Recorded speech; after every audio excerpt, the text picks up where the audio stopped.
मुझे तो जो आपके चैनलों के माध्यम से और उनसे ही पता चल रहा है। हम लोग तो खैर 26 तारीख को अंदर हो गए थे। अगले दिन प्रशासन उनको आधा घंटा का टाइम देते हैं कि आप ये यहाँ से आधा घंटा में चला जाइए, और विदिन 2 मिनट के अंदर आप लाठीचार्ज कर देते हो। यानी सारा का सारा मतलब दोष हम पर मढ़ दिया, मार पिटाई हमारी कर दी, सुनवाई हमारी नहीं हो रही, ज्ञापन दे तो उसका कोई असर नहीं हो रहा, तिरंगा यात्रा निकाले तो उसका कोई असर नहीं हो रहा, तिरंगा यात्रा की आप परमिशन नहीं दे रहे हो।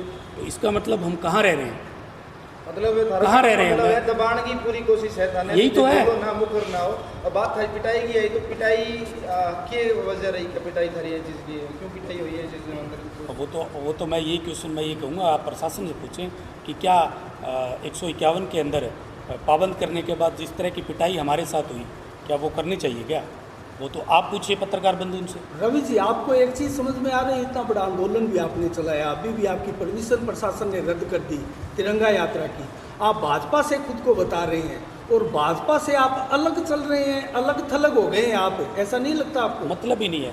भारतीय जनता पार्टी एक थी, एक है। देखिए मैं फिर कह रहा हूँ, इस आंदोलन को और भारतीय जनता पार्टी को मत जोड़िए। ये आंदोलन और भारतीय जनता पार्टी अलग है।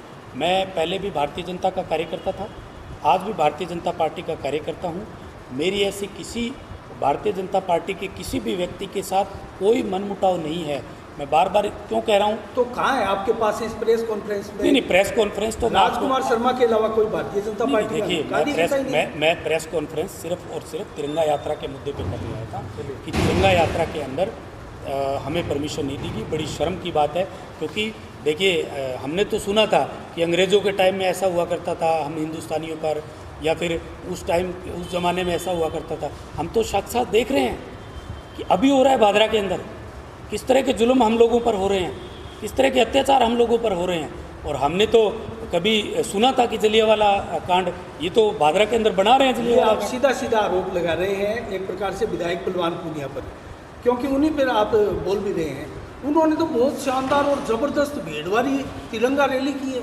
यही तो मैं वही तो कह रहा हूँ, उन्होंने करी है, तो मैं उनसे भी आपके चैनल के माध्यम से कह रहा हूँ। तो आपके कहने का मतलब है आपकी रैली से वो डर रहे हैं? अब मैं देखो, डर तो मुझे नहीं पता, क्योंकि मैं तो कल का छोकरा हूँ, और मेरे से पता नहीं क्यों किस तरह से ये लोग क्यों डर रहे हैं। मैं तो कह रहा हूँ ऐसा है क्या मेरे पास जिससे डरने वाली, और मैंने ऐसा क्या कर दिया? कल के छोकरे ने बड़े बड़े राजनीतिक धुरंधरों की राजनीतिक जो वृक्ष है वो हिलाकर रख दिया है, आपको ऐसा लग रहा है क्या? मुझे तो नहीं लग रहा। क्यों हिलेंगे? ऐसा क्या कर दिया मैंने, क्यों हिलेंगे?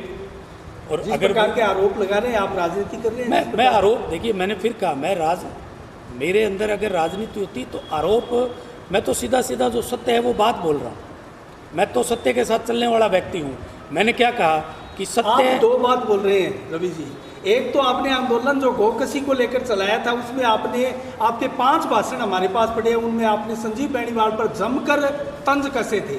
तो आप एक प्रकार से संजीव बेनीवाल को उस आंदोलन से अलग करना चाह रहे थे, और आप कामयाब भी रहे। और दूसरा, आप अब जब परमिशन आपको नहीं मिली है तिरंगा यात्रा की, तो आप सीधे सीधे विधायक बलवान पूनिया पर तीर चला रहे हैं। तो दोनों धुरंधर राजनीतिज्ञों को आप आड़े हाथों ले रहे हैं। देखिए, पहली बात तो वो वीडियो कौन सी है वो मुझे प्लीज़ आप सेंड कर देना। मेरे नॉलेज में, हर वीडियो में मेरे नॉलेज में नहीं है। नंबर 2 बात, आपने ये भी कहा था कि संजीव बेनीवाल को माइक नहीं देना है, उनको नहीं, गलत बात, एकदम बिल्कुल गलत। मैं तो चला के कह रहा हूँ कि पूर्व विधायक जी आइए, 2 बार माइक दे रहा हूँ। बिल्कुल गलत बात है। ऐसी कोई बात ही नहीं हुई कि माइक नहीं देना या उनको हम दरकिनार कर रहे हैं। एकदम सरासर गलत बात। चलिए सर, कन्हैया लाल का मुद्दा हुआ था, आप लोगों ने उसको लेकर एक प्रकार से ज्ञापन भी दिया, पूरा बाजार भी बंद हुआ।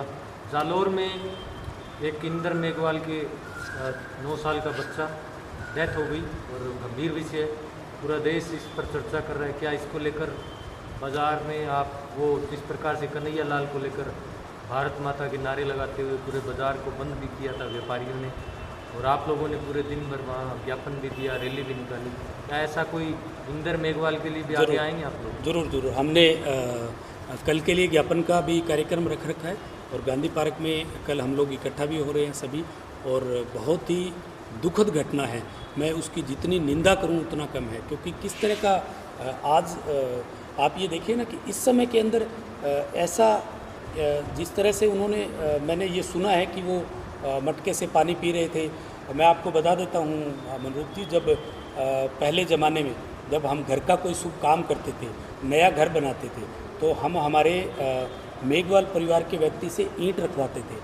हम उनसे जो शुभ काम होता था वो उस परिवार से करवाते थे, हम बहुत शुभ मानते थे। लेकिन ये जो घटना हुई है ये बड़ी शर्मनाक घटना है कि किस तरह का आज हिंदुस्तान के अंदर आप इस तरह का माहौल क्रिएट कर रहे हो, या जातिवाद को इस तरह से आप बढ़ावा के लिए हम आंदोलन भी करेंगे।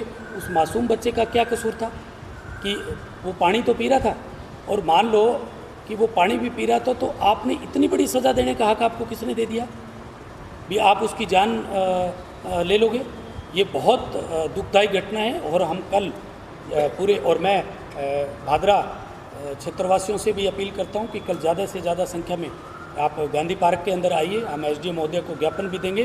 ज्ञापन के साथ साथ हम एक दिन डिसाइड करके हम फिर, जैसा कि हमने बाज़ार बंद की अपील करी थी, अभी भी हम इसके लिए बाज़ार बंद की अपील भी करेंगे और लड़ेंगे भी। क्योंकि देखिए ये मामला कोई छोटा मामला नहीं है, क्योंकि आप किस तरह का माहौल इस देश के अंदर क्रिएट करना चाहते हो। ये जातिवाद की बात जो है ये भूल जाइए, अब वो बात नहीं रही जो आप पहले करते आ रहे थे। इस वक्त आपको जाति से ऊपर उठ के, आपको दलगल राजनीति से ऊपर उठ के उस परिवार के साथ जाना चाहिए। उस परिवार के साथ हम खड़े हैं। भारतीय जनता पार्टी युवा मोर्चा उस परिवार के साथ खड़ा है। भारतीय जनता पार्टी का प्रत्येक कार्यकर्ता खड़ा है और आमजन भी उस परिवार के साथ खड़ा है। क्या आप डिमांड करेंगे सरकार से? कन्हैया लाल के दोनों बेटों को नौकरी मिल गई, क्या इंदर मेघवाल के भाई बहन तो इतने बड़े नहीं हैं, उनके माँ बाप हैं, क्या उनको नौकरी नहीं मिलनी चाहिए? जरूर। और आपके बड़े नेता दिल्ली के 1 करोड़ रुपए का फंड कलेक्शन करके देकर आए थे, क्या इंदर मेघवाल के घर 1 करोड़ रुपए का फंड कलेक्शन भारतीय